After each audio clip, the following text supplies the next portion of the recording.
Hello? Okay, hello. Let me see.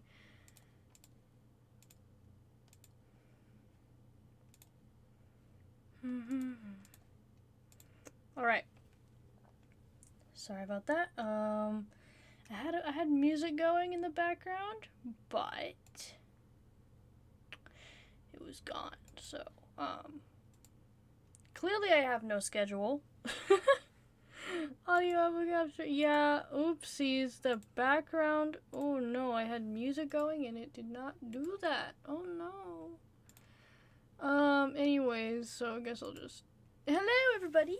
I have no schedule. I've tried putting a schedule together, but then something always comes up and I can't for whatever reason. So I was just sitting around and then I realized, wait a minute, I'm not doing anything right now. I can just stream. So that's what I'm doing. Just getting this off my chest, I guess. I don't know. Hello everybody. I am Kenny the Puppy and let me load this thing. Oh boy. Right. You guys, I can still talk while I'm loading up this thing. Whoopsies. I thought I was prepared. But I am not. Don't worry, though. No one's watching anyways, so... Haha. I just thought this would be a fun idea. So... just get a couple things situated. Yeah, I was going to start a little bit sooner, at least a couple minutes sooner, but the cat was getting into the trash, so I had to feed her. Otherwise she was going to be a little junk cat. Junky kitty. Don't want any junky kitties around here. No junky kitties. Right, where is the thingamabobber? Wonder if I could put on some background music. Just a little bit.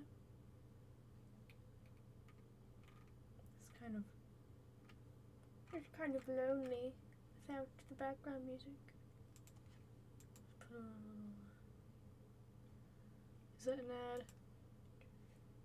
No, okay. Woo! Where's the thing?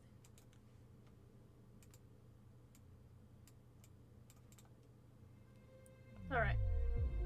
Just have some quiet music going on for those who want quiet music. Alrighty, 6 minutes in. Let us begin the process.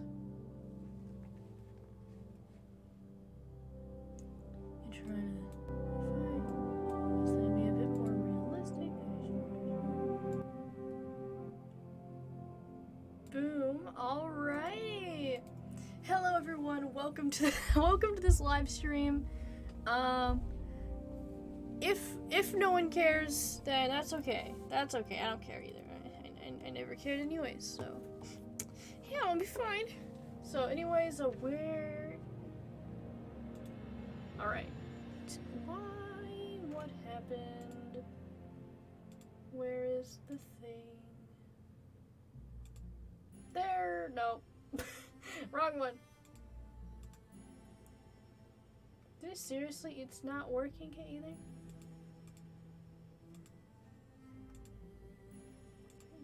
Come on, man. Alright. There we go. It's working now. Wahoo! Hello, everybody. I'm here with my little board, and I'm going to be presenting a movie idea to you. As you know, I'm the creative type, so I have lots of movie ideas. So, no, I'm not going to be talking with this voice the whole time. Alright, let's just see. Alrighty, there we go. That is our this is how we start. This is how all greatness happens. Hello everyone, welcome to the stream. I am here to present to you today some movie ideas you are going to want to make in your own fantastical studio.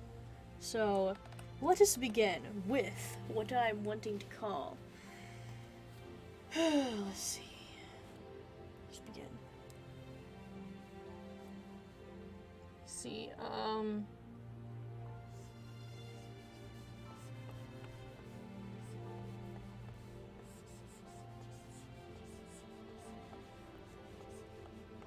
Can you guys see that? B-movie 2.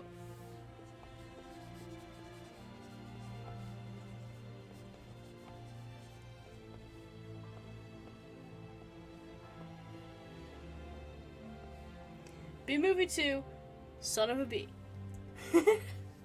All right. Do you see you guys getting my absolute, like, you know, my picture, my idea, my whole premise, my everything, my love, my life, my everything? You don't? You don't? Let me fix the window capture just a wee bit. Alrighty, there we go. There we go. Good window capture. Good job. Alright, so what we do then? What you might be asking, what the heck would B-movie 2 be about? Well, I'm glad you asked. It's going to be about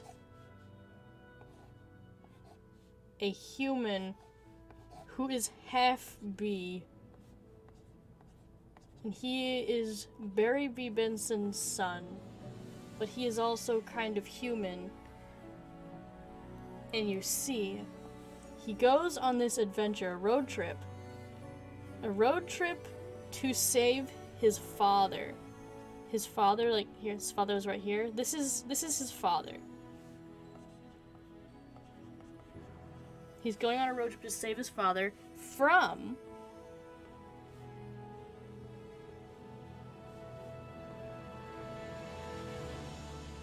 evil drug dealers.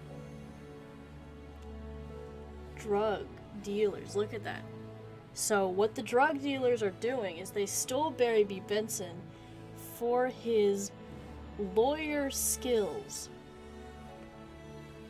I'm just coming up with this on the spot. He stole him for his lawyer skills in order to then make their empire very shiny empire of money, so that then they could avoid all authority. No more authority with the power of Barry B. Benson. There's his little wings, his little head. There's Barry B. Benson right here. So, they kidnap him, and so this boy goes to get his father from these dudes, and then these dudes are also tracking him down while they're going on a road trip. And who is he with? This boy has teamed up with none other than Ken. It comes full circle. We have Ken, who is a washed up sicko. Actually, no, he's actually living a very prosperous life. He has a wonderful wife who loves him and 2 amazing children. But he decided that to make amends, that he would help his old rival's son find his old rival. So anyways, they come together, and then they have this, like, whole shootout thing right there. See? They're all kind of angry because, you know, they want their drugs. And then look at this. This guy right here, he can do the heckin' Matrix thing. Like, look at that. Look at that. He being Matrixy and stuff. He's dodging all them bullets. You know, not even scaving him. He is doing fine. And with the help of Barry Benson's, like, friend as well. Let's not forget that guy's there too. So, we have the friend that is also here. You guys got me? You guys got it? Alright, so then, to save the father who is in this little cage, this is his father. So, he is in this little cage. You know, you see this? He's in the cage. And he doesn't want to be in the cage anymore. But then, taken up here, look here. Turns out, they finally get the reveal that Barry B. Benson is ahead of the crimes. He was playing everybody all along, and it's such a big whoa moment because Barry B. Benson, this little lad,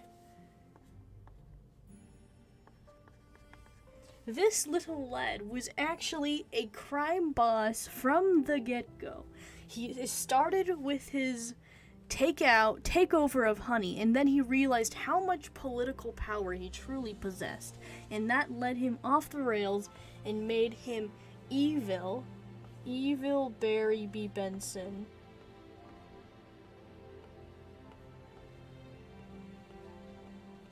Don't know why I drew teeth that way. Evil Barry B. Benson. So evil Barry B. Benson wants to rule the crime world, and the way he does that is through copious amounts of drugs, as you do.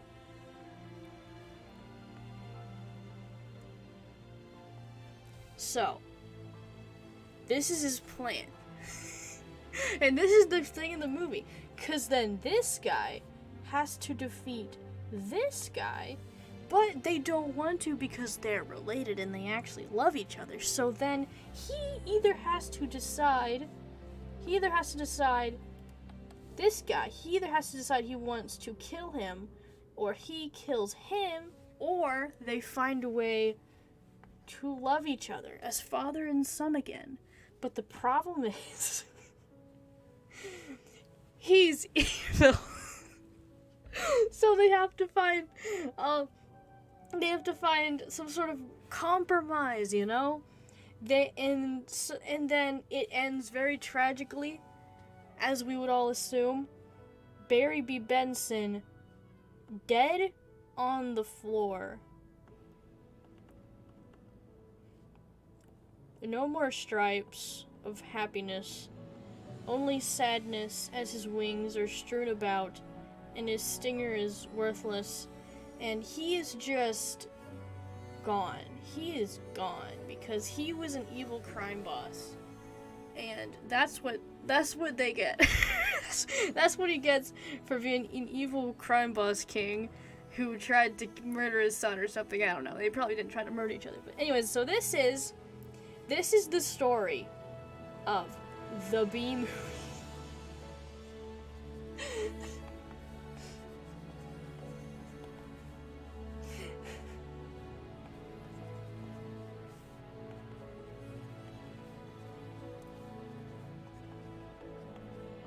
There we go. Makes sense? Does this not make sense to you? Does this not make complete and utter sense to you? Alright, moving on. Okay, so you saw in the thumbnail, we have a cockroach. This is an actual character.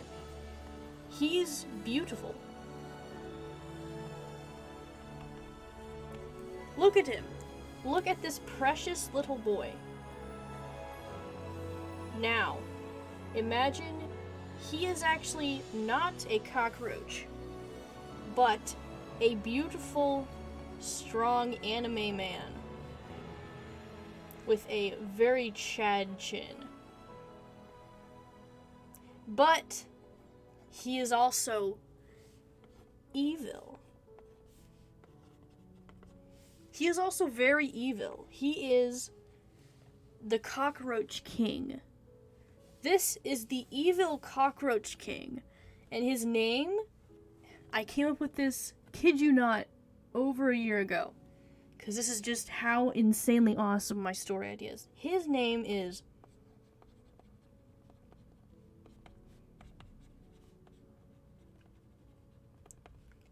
Raunchy the Roach, and the thing is, Raunchy the Roach is, I don't have a brush for that. He is super gay. So that is his main character. I swear, this'll make sense. This'll make sense. This okay. Okay, don't hate on this yet. Okay, don't hate on this. You'll get my vision. Okay, but this is our villain for the story. But then over here is the hero. We have, okay, actually, let me grab all of this beauty and shrink it, because we won't need this until later. So let's just shrink this little thing. All right. So, the actual story is,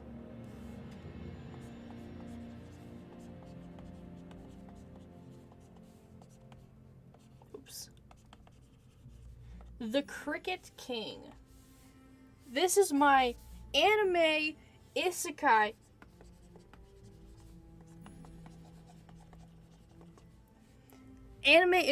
masterpiece. That makes sense, okay? You can. These words make sense, alright? So, my anime isekai masterpiece, The Cricket King, and it starts with a human catching a cricket. Look at this. Look at my genius. This little cricket guy. It is a woman. She has caught a cricket, and she is like, "You bug, I want to kill this thing." Oh, wait, you guys can't see that? Okay, look. She wants to kill the cricket in the toilet. Just try to draw a little.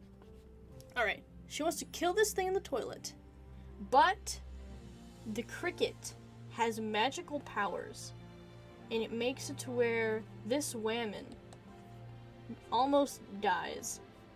She almost dies, okay?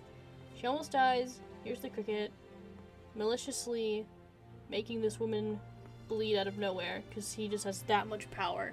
So she is almost dead, but she decides to spare. She decides to spare the cricket.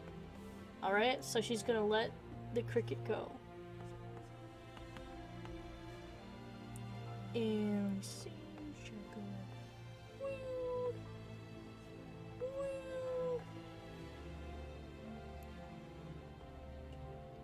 Look, see, okay, she lets the cricket out, and then she's magically transported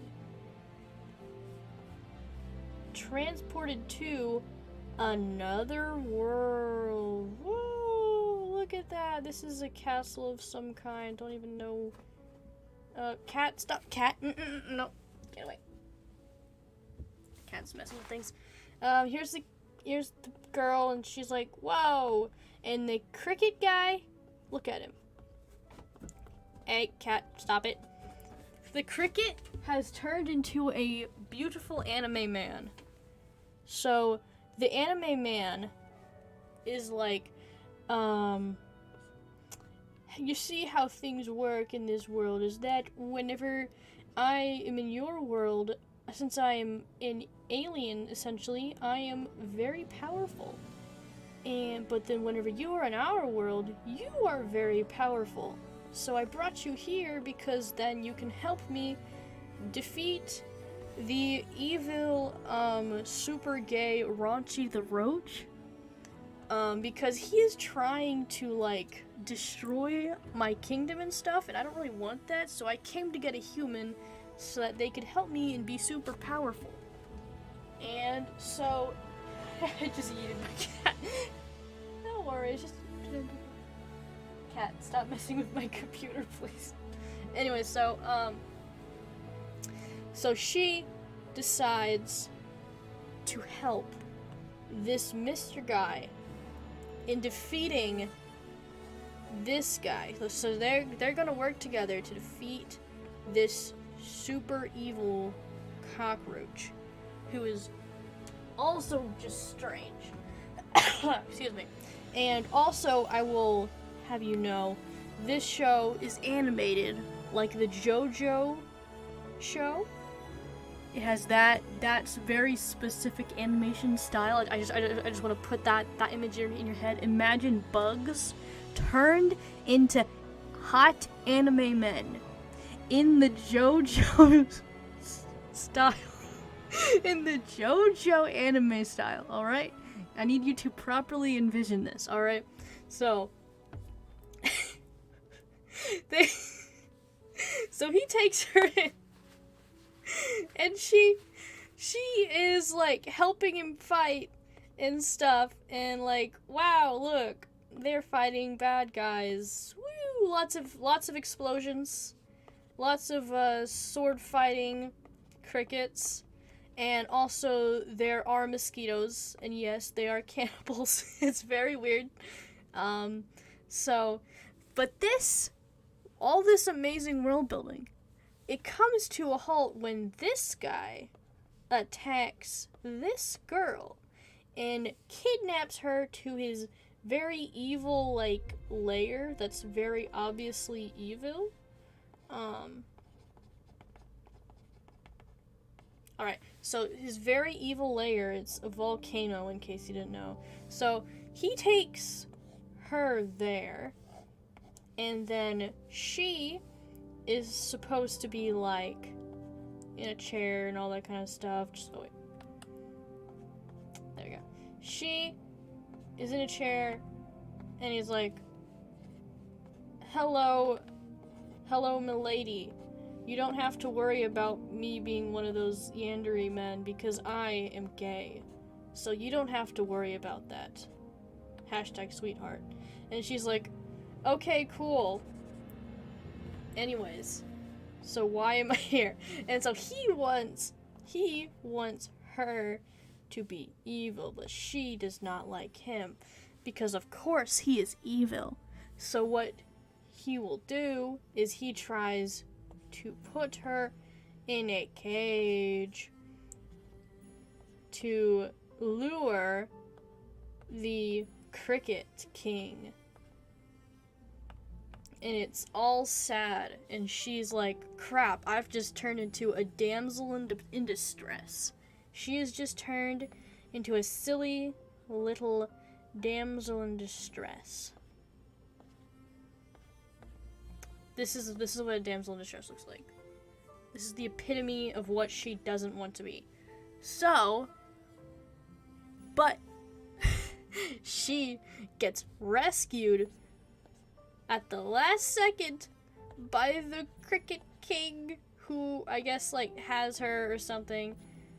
And you know, it's like, whoa, you saved me or something. Wow, that's cool. And so that happens. And then the cockroach guy is, of course, very angry because he doesn't like that the princess, or the human, did not get to be a damsel in distress. So that, like, this is him being very angry. Like, very, very angry. And so, but they get rescued, and when they're, like, sitting on a log or something, I don't know, just somewhere in a forest away, here's some trees in the background, I guess. There's just some nice trees. Gotta have that nice scene setting. There's a nice scene. They're in a forest, you know, just being foresty creatures. And why is she sitting like that?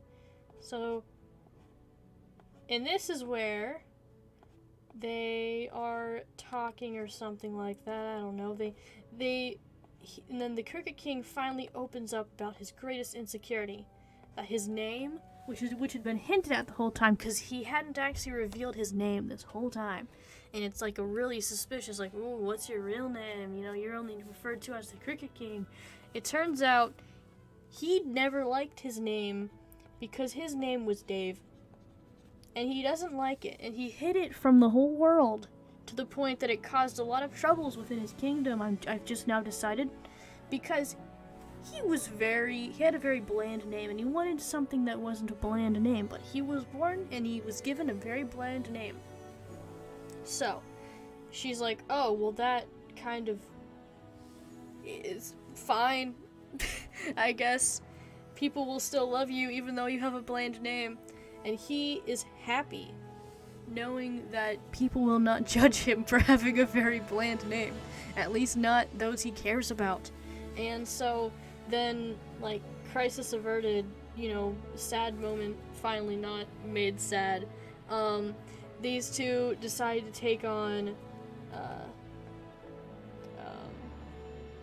here's the human and the cricket. I'm gonna take on a sword. There's a sword. She's got magical powers or something like. And they together are going to take on the mastermind of a evil cockroach. He's super evil. And so he's like, wahaha, I will destroy stuff. And so they fight.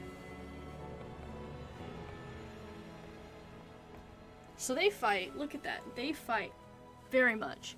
And then, but plot twist, whenever you're coming up to the very end, it turns out the cricket and the cockroach, they finally get to, like, talk, you know, and actually talk out their differences. And turns out they're not so different after all. They just had different morals and everything. They just had different upbringings. So that led them to a friendship. And then it led them to love.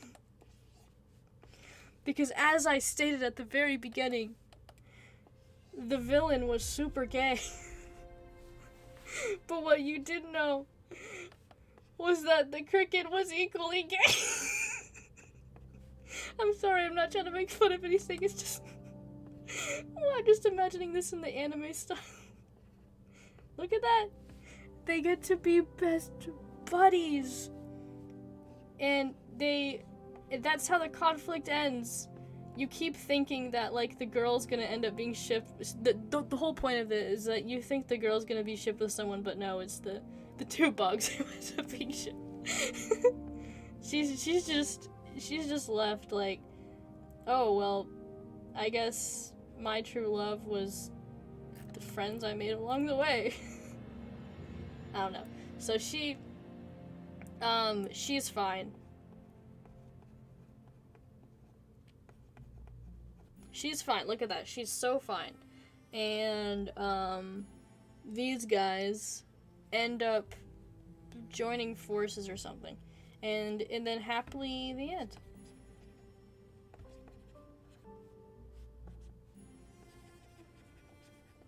Look at that.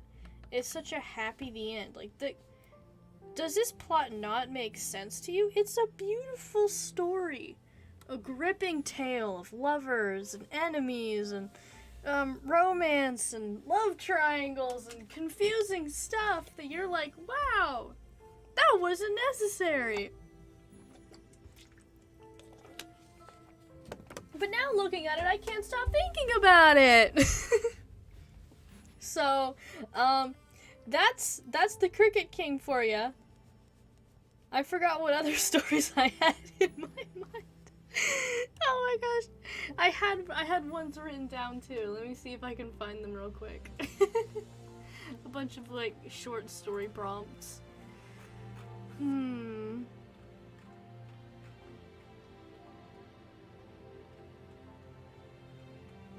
know, I just, let me see where it's at.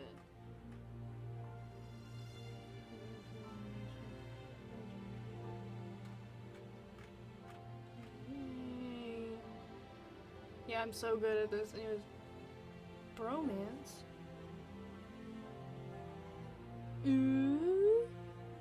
Anyways, not that. Anyways, let's talk then about the next Transformers movie, which is called, I forgot what I called it. Wait a minute. I know I wrote down the name idea for it recently. Oopsies. I guess I'm going with this one. Excuse me, not the Porcelain Child. The Porcelain Child is something else.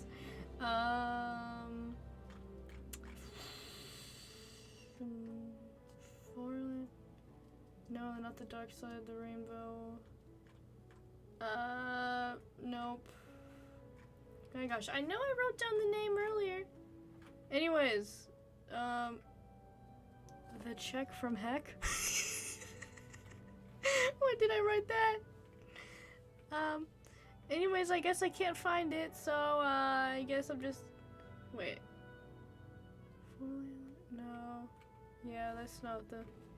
None of these are the name of the movie. Oh, wait. I just didn't put quotations around it, so I lost it. Anyways. The fleeting embers of war. That sounds so poetic. No wonder I wrote it down. Alright. We're writing our next movie is called...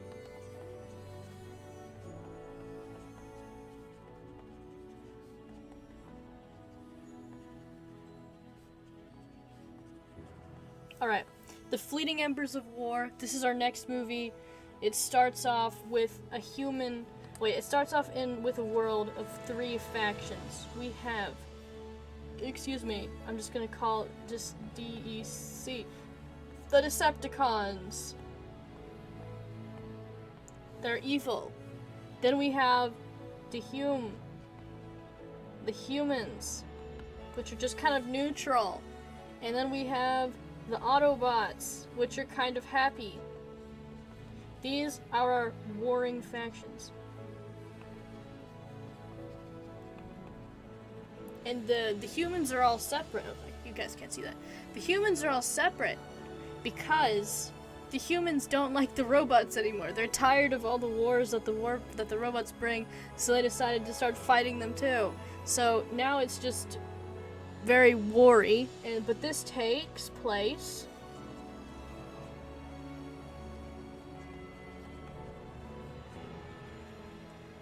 This takes place 100 years in the future.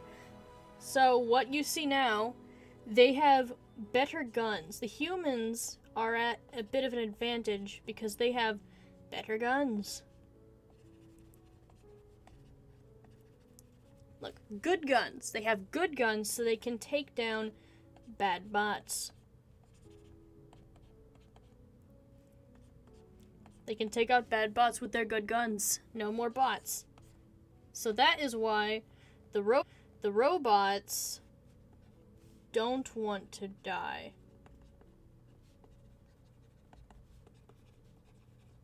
So they don't want to die. So that means they go after the humans. Look at all these humans. Some of them are women and some of them are men. The one I'm going to be talking in particular about today is one that is also a woman. Look at her. She is stunning and she is beautiful. And most of all, she can take on those she can take on those Autobots like it's nothing, bro. She's got like top tier gun experience and is like super epic. She's super cool. And she can kill things.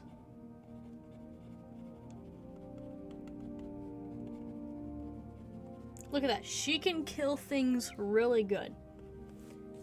And so the Autobots don't want her to kill things. They would prefer to not be dead. Hey, what's up, the Phantom Fangirl? I just came in. What's going on? So, I POV. You guys are watching me pitch a movie. Super epic anti-transformer woman? Yes, this is the whole thing. Why is your chat not showing up on screen? Anyways, it's fine. This is Skyrim OST. No, but, okay. Let me just go through my quick story. So, the woman. She is killing Autobots, and they do not like that. They would prefer not be killed. So, they send their soldiers to kill the woman because she is super good at killing them, and they don't like that. Here's like, I'd say about this time, Optimus Prime still exists, but he's like more of a political figure now. He's more just like a kingly figure. Like, ruling over his own little part of the world like it's an actual country. They've just kind of conquered a little country. Wish I knew, gamer. So, Optimus Prime and the other, they exist, but none of them are going to be in this movie. They might be referred to, but they're not actually in this movie because it's a much smaller, condensed story that takes place primarily in the desert. Why does it take place in the desert? Because I said so. It's hot. The cactus does not like being in the desert. You guys ever asked a cactus how they feel about being in the desert? No, I bet you didn't. And that's why I'm a writer and not you. So, the cactus doesn't like being in the desert, but most of this takes place in the desert because they try to kidnap her. They want her to be in a cage, and I swear every single one of these things is gonna have some person in a cage. So they want her to be in a cage. So, but she obviously does not want to be in a cage. So, what she's really good at doing is she can figure out the difference between a normal car and a transformer car just by very basic, just kind of by looking at them. She can tell which one is normal and which one is a transformer. And they keep like using all this high-tech gear trying to make them seem more normal carsy, but she keeps finding them. So they have to kidnap her too, and they need to like smuggle into this whole secret facility that's like the human facility. This is human facility, and they're trying to get in, but she is there, so they can't get in. So then they have to get her so that they can get in and also get her. So it's very big nice. I gotta edit my own video, but I'll stay and stream for YouTube Clout lol. Okay, thanks. You have fun with that. So I'll just be here telling my little tale. This thing looks like the derpiest face. Okay. He's so derpy. He's so happy.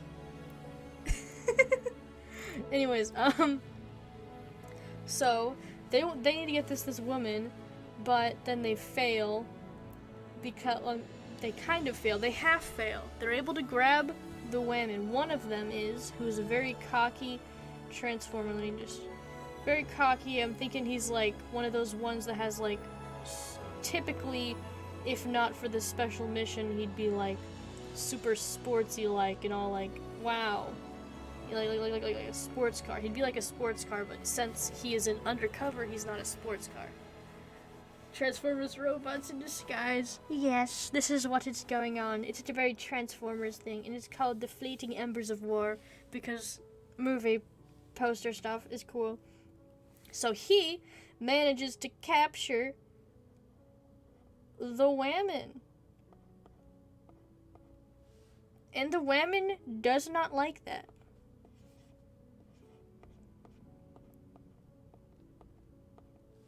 And so what happens is then he is chased by an angry, bitter Decepticon who does not like it because the Decepticons were also trying to kill or gather this, just nab this human. Cat, stop messing around and breaking things in my room. Please. Stop. Anyways, I'll just have to deal with that later. So, this Decepticon is very angry, and so he goes after the Transformers so that then he can like torture the girl. I don't even know what they had planned. They had plans to be evil. That was their plan. They had plans to do that. So even though they are enemies, these two have to work. He has to save her, sort of, and then she has to help him to save herself. So they go into a desert. As I previously said before, it's very hot, very dry. Nobody likes it. Not even the cactus is living there. Enjoy it. They don't like it at all. They go to a desert, and they are in the desert. I don't even know how they survive. They just do. It's a survival story. Suddenly, they are in the hit game Minecraft, with a little bit more tension because they can die of thirst. So, they survive a little bit, and in the process, the Decepticon ends up teaming up with them. The previously seen as very bad guy is suddenly like, hey, I'm kind of dying out here too. Can I please, like, join you?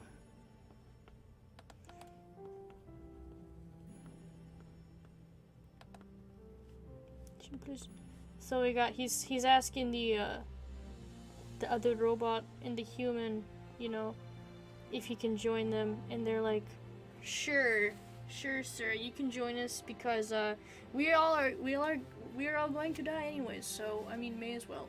So they head out as a team. They're now together, and now we have the best team up, the best anime trio of all time: the human, the Decepticon, and the Autobots. So we have all them together, and they are now an epic buddy group. Unintentionally, they at first do not like each other, but then they become a bit more accumulated to one another, and then it kind of becomes kind of cool, because they're like, wow, you're actually not too bad yourself. And the human is also part of the group.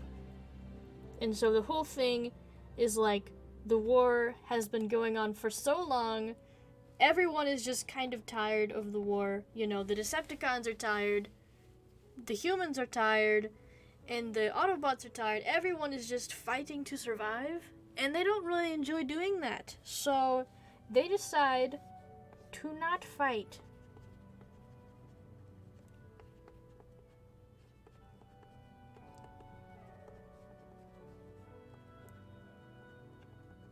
They decide that they do not want to just fight to survive anymore. They want to fight. They want to do no more fighting. They want to stop the fighting, because fighting has gotten them nowhere. It has brought them nothing but death and chaos and destruction. But of course, it takes them a while to get there, because the whole movie is about getting to this point. The whole point where they're like, hey, maybe all these other enemy people aren't as bad. Like, for instance, the evil one actually has a very tragic backstory, where he was one of the original Decepticons who joined purely because he was a slave, and he didn't really enjoy being a slave, so he followed Megatron because Megatron promised that he would no longer be a slave. So he followed and he fought, and then he's kind of had trouble since Megatron, he's been like, I don't really know why they keep fighting. I mean, we're free already, so why are we still fighting, other than to get revenge, I guess. So he's at the point in his life when he's kind of starting to kind of wonder what it would be like if maybe he just left the Decepticons and went and lived his own happy, free life.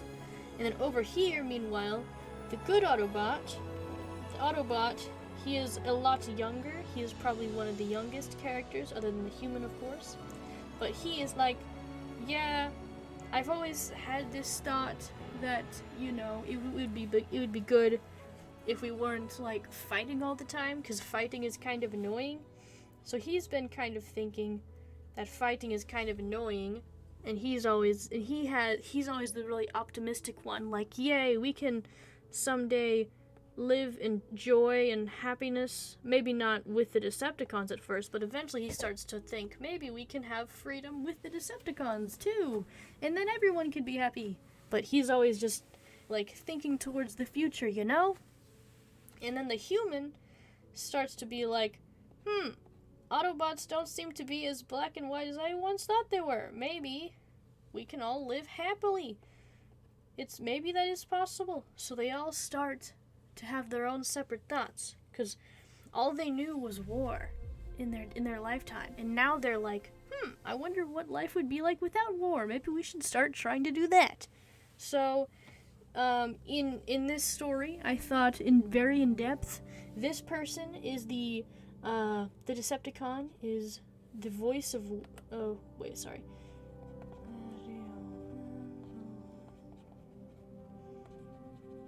Okay, the Decepticon is wisdom of the past. The human is.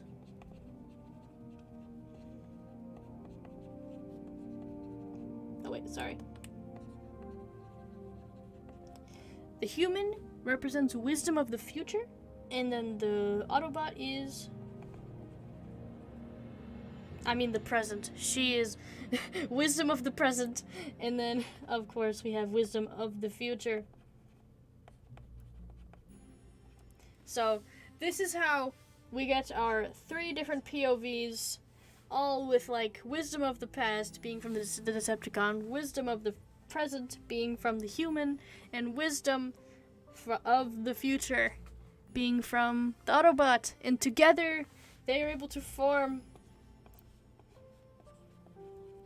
peace, this beautiful thing called peace, which they never really knew in their own lives, but they are able to figure out and be like, yo, it's possible to just chill with your enemies and do things, you know? You just have to agree on stuff. So that's what they inevitably end up doing, and then the movie ends more so with them kind of looking outwards. Of course, they survive the wilderness, but they are able to look outwards over the horizon, and they're able to see the setting sun and be like, wow, we can actually maybe start trying to, you know, not kill each other anymore.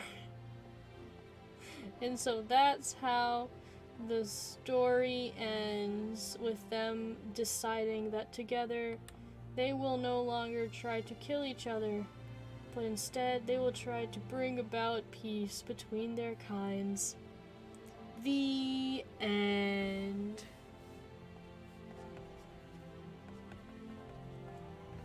So that is the Fleeting Embers of War. As you can see, it is not complicated at all. Why would you ever suggest that this would be a complicated story? Getting messages. Oh, they're not for me. Anyways, so I know I had more out there, but hey, it's already almost an hour. May as well just bring it to a close. I'm glad you guys were able to enjoy my rambling. If you did, I had so much space for more, like 3 different movie ideas, but hey, we got 3 whole movies. I mean, and they get more and more complicated each time. Ain't that fun? So we have, of course, the B movie 2. Let's gonna relook at that again, just the horrifying implications this would have. And then we have The Cricket King. This is absolutely amazing. Best romance of the century. And then we have The Fleeting Embers of War. A truly inspirational story of war and peace and yes. And so, yeah.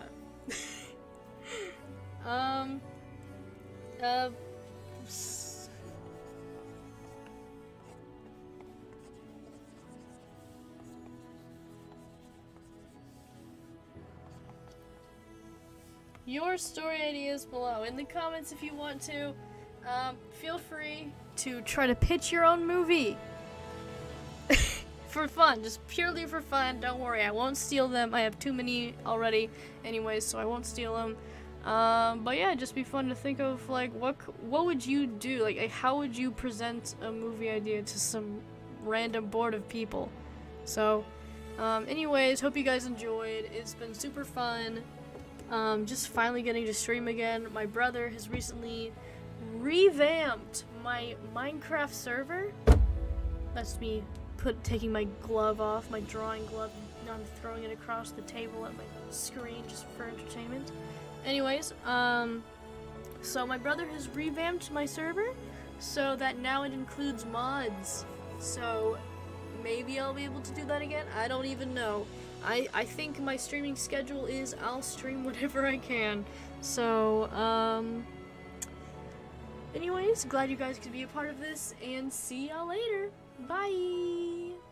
And a 1, and a 2, and a 3.